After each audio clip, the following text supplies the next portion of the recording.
Hello and welcome to Tech Deals. Are you looking for an amazing value for the money in a laptop computer? Do you want great performance and great features for a very reasonable price? You've come to the right place. This is a $600 laptop computer with a quad-core 8-thread processor, a 15.6-inch 1080p IPS display, a dedicated NVIDIA GeForce graphics card, solid-state boot drive, 8GB of system RAM, room for expansion. Did I mention it was only $600? Now, it's not perfect and doesn't do everything. We'll talk about both the pros and the cons in this video, but for the money spent, this is an incredible value for the money. And I'm just going to tell you right up front, this laptop gets 2 thumbs up from me. But in this video, I'm going to be talking about who should buy it, who shouldn't, alternatives you might consider. What are the genuine, honest downsides to this? It's not all sun and roses, but for $600, it is an incredible value proposition. Linked in the video description below will be several links. The first will be to Amazon.com, where I bought this machine, and so should you if you want this great deal. There will also be a link down there to a game performance video with 14 games tested on this showing live gameplay. That's much too long to put in this video. It would make it way too long, so that's a separate video that's down there as well.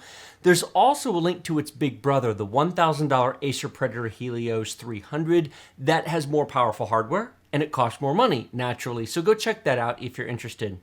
So who is this laptop aimed at? Is it the hardcore gamer? Is it the professional content creator? No, it's not. It's aimed at work use, home use, school use, and casual light gaming use. If your primary use of a computer is to browse the web, check Facebook, watch videos, watch movies, perhaps play casual games such as Counter-Strike Global Offensive, League of Legends, maybe up to and including games like Overwatch, Destiny 2, and Rainbow Six Siege, those will all play on this laptop just fine. Now, if you want to do 4K video editing, if you want to play Ghost Recon Wildlands, if you want to do that kind of thing, you don't want this laptop. You want the Acer Predator Helios 300 I mentioned before. But if you want to open Microsoft Word, Excel, and PowerPoint, if you want to open up some image editors, or maybe even do 1080p video editing, this will actually do it very, very well. I mentioned at the beginning of the video, it has a 4-core 8-thread processor. It's not a super high performance version of that chip, but the fact is last year's version of the Acer Aspire E15 had a 2-core 4-thread chip. The fact that this new 8th generation Intel processor has 4 cores and 8 threads is a huge improvement over the previous years of these laptops. So if you have maybe a 3 or 4 year old version of the Acer Aspire laptops, do consider that you have double the cores and double the threads of those older machines. That is a very nice upgrade. I mentioned I'd cover the good points and the bad points. I have 6 good points and 6 bad points to cover. They're sort of the yin and yang of this laptop. Number 1, 4-core 8-thread processor. Yes, I've mentioned that twice before, now I'm going to mention it again. This is the U, or the low-power laptop chip from Intel, and this is the first time it's ever been a quad-core chip. It's still a 15-watt CPU. It's not meant for sustained high-end performance, but it has excellent burst performance with a turbo of up to 3.4 gigahertz. It will sustain about 2.6 gigahertz under full continuous load of all the cores and the threads. That's lower than something like that Acer Predator Helios, which has a 45-watt chip and is faster. But for what it is, the power consumption and the battery life, it's a really, really good CPU and a nice jump over the last year's model. This comes equipped with 8GB of system RAM. Honestly, 8GB is enough for what most people will use a $600 laptop for. Word, Excel, PowerPoint, image editing, even 1080p video editing, so long as you're not getting crazy with it. You're doing maybe vacation videos or your kids' videos, your soccer game or baseball game or maybe dance recital. If those things need to be edited, this will do it just fine. As I mentioned the casual games earlier, they'll all run just fine in 8 gigs of RAM. There is room to upgrade to 16, which is nice. There's a free memory slot. It takes 3 screws, 5 minutes. You can upgrade the RAM if you want to in the future to 16 gigs. 256 gigabyte solid-state boot drive. It is an M.2 drive. It is user accessible and replaceable, although you'd have to reinstall Windows if you wanted to replace it. But Windows is installed on that. This thing boots in under 10 seconds flat. It is really, really quick. There is room. There's a 2.5-inch drive bay to install an additional drive, either a hard drive or an SSD if you want to expand the storage. There are no additional M.2 slots, so it's just a 2.5-inch drive for expansion. And then, of course, if you just need room for, say, personal files, there's also a SD memory card slot in the front. Unlike most laptops in this price point, we have a dedicated gaming graphics card, the NVIDIA GeForce MX150. What is that? It's essentially the mobile version of the GT 1030. Why they didn't just call it the GT 1030, I don't know, but it's pretty close in performance to that. Maybe a touch slower, but that's sort of the ballpark performance that it's at.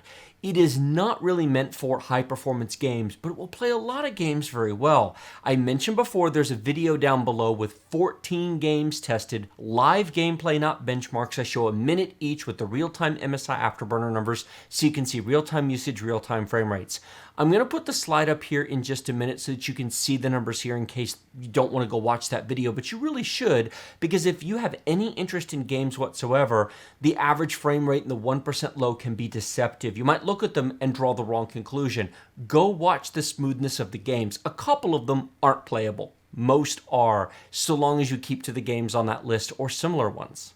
15.6-inch diagonally measured 1080p IPS or in-plane switching display. It's the good kind of display with good color reproduction, good viewing angles. It's very, very nice, very good brightness, very good contrast. It is a 60 hertz panel, and at the $600 price point, it's the best you're going to get. It's not the best laptop screen I've used. I have used and reviewed better, but not at the $600 price point. It's very, very nice. A lot of laptops at this price point actually have TN panels, and not all of them are even 1080p. They still make the 768p panel, so it's nice that this is here. Heat and noise. In Windows, watching videos on YouTube, such as this, editing documents, PowerPoint, image editing, not necessarily video work, but for image work and other type things in Windows, this laptop is cool and quiet. The bottom, the top, the keyboard, everything is absolutely cool. There's no issues with actually putting this on your lap and using it for hours and hours. Speaking of hours, Acer claims a 12-hour battery life on this. No, not really. Can you get half a day? Can you get 5 or 6 hours out of it? Yes, easily. Now, I test it with the screen brightness turned up to max. If you turn the screen brightness down, and depending upon what you're doing, yes, it will last longer. But with the screen turned up, not so much. Gaming, a lot less. Now that's 6 things I really like about this laptop, but let's flip the coin over and talk about things that I don't like about it, things that are maybe you might consider to be negatives that you should know before you put down your hard-earned money on it. Now let me be clear up front that it's easy to nitpick anything. At this price point, it's a very good value, but it's not perfect. If you spend more, you'll get more. And frankly, all of the negatives I'm about to talk about are easily fixable with a larger budget. If you're willing to triple your budget to $1,800, you can buy the best of the best with perfect everything. But the challenge is, how do you get value for the money? That being said, here are my 6 things that maybe aren't the best about this laptop.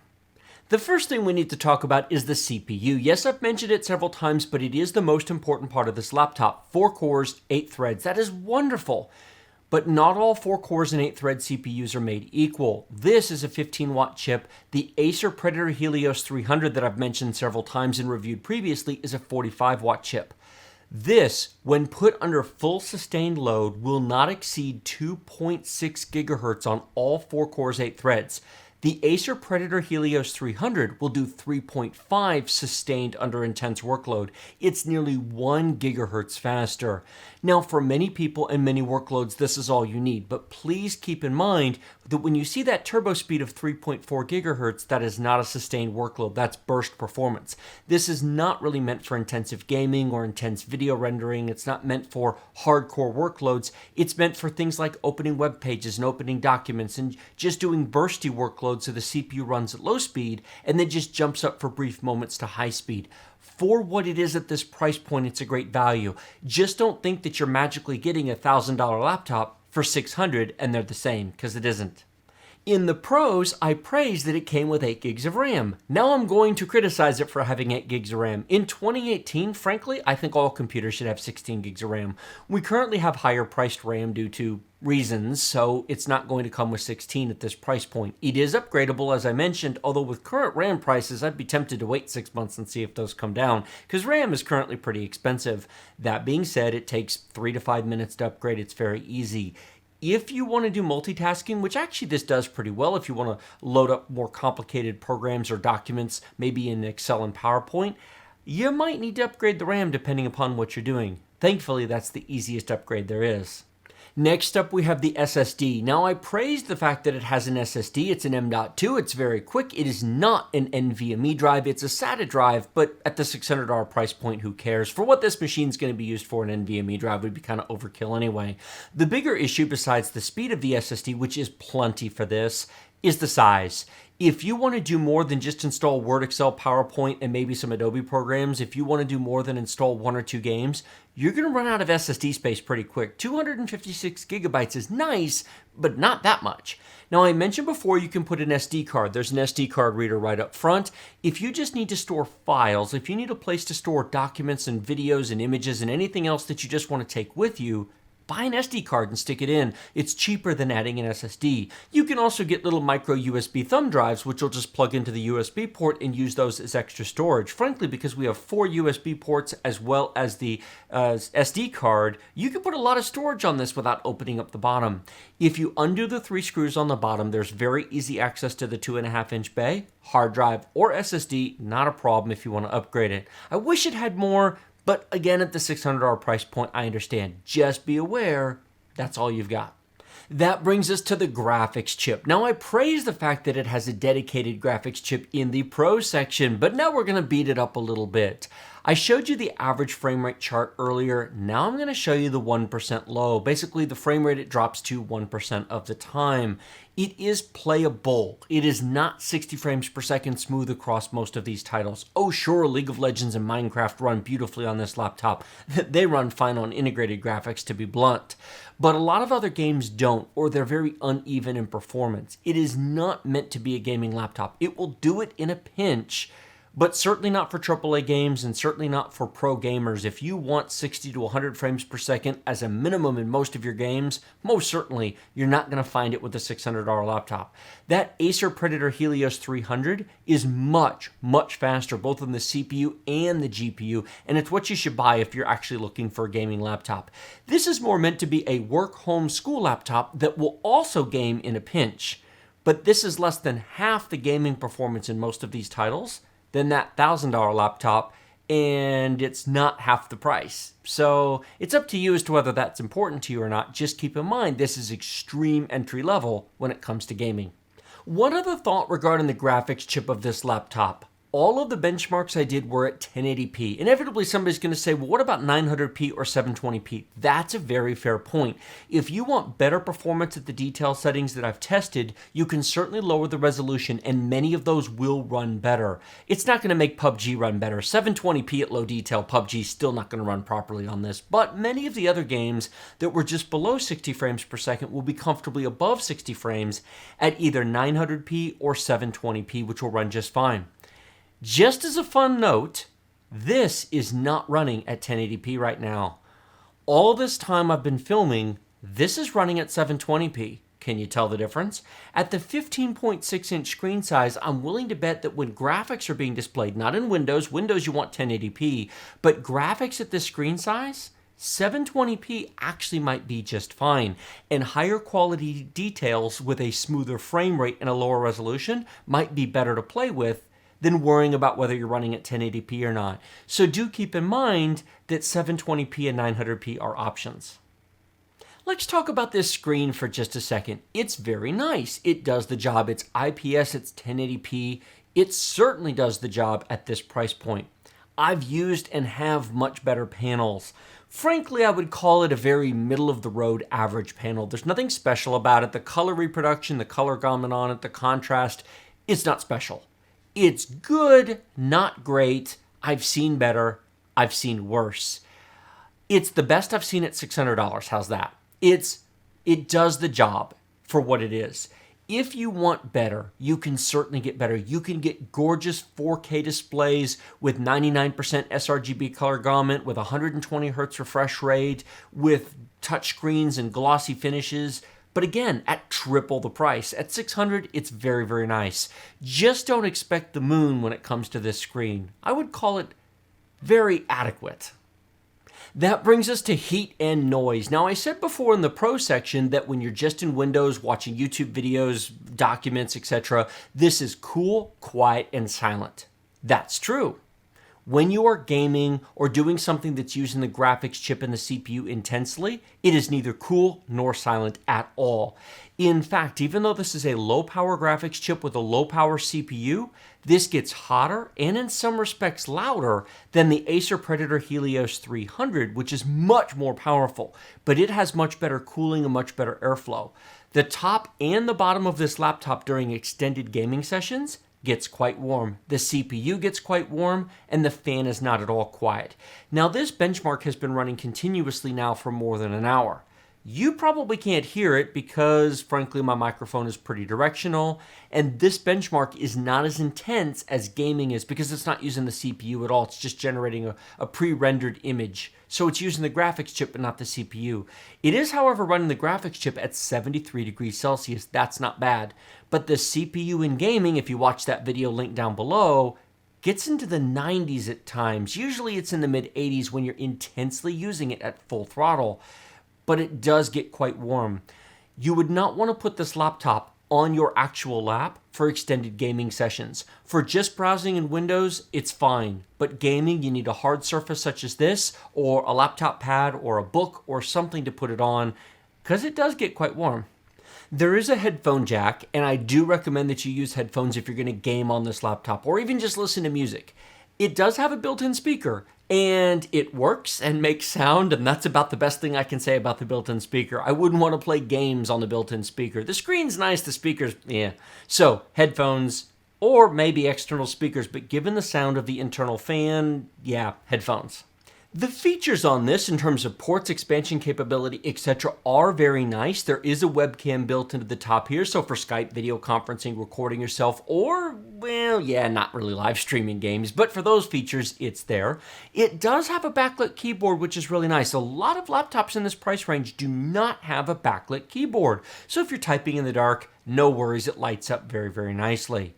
There are two video outs. There's both an HDMI and a VGA out. Many of you may be asking in 2018, why do we have VGA out? Well, the higher end laptops generally don't have it, but a lot of people are going to buy this for business use and travel use. A lot of places still have projectors in office rooms, conference rooms, etc. that have VGA inputs. Older televisions in hotels and other travel destinations may have a VGA input as well. So the fact that it's got that means you've got all the connectivity you need if you're using this for work and you need to plug into an older device such as a projector, which frankly may still have a VGA port. There are 4 USB ports on this laptop, 3 on the left-hand side, 1 on the right-hand side. The one on the right is a 2.0 port for a keyboard, a mouse, or one of those little wireless adapters used for a wireless keyboard and mouse.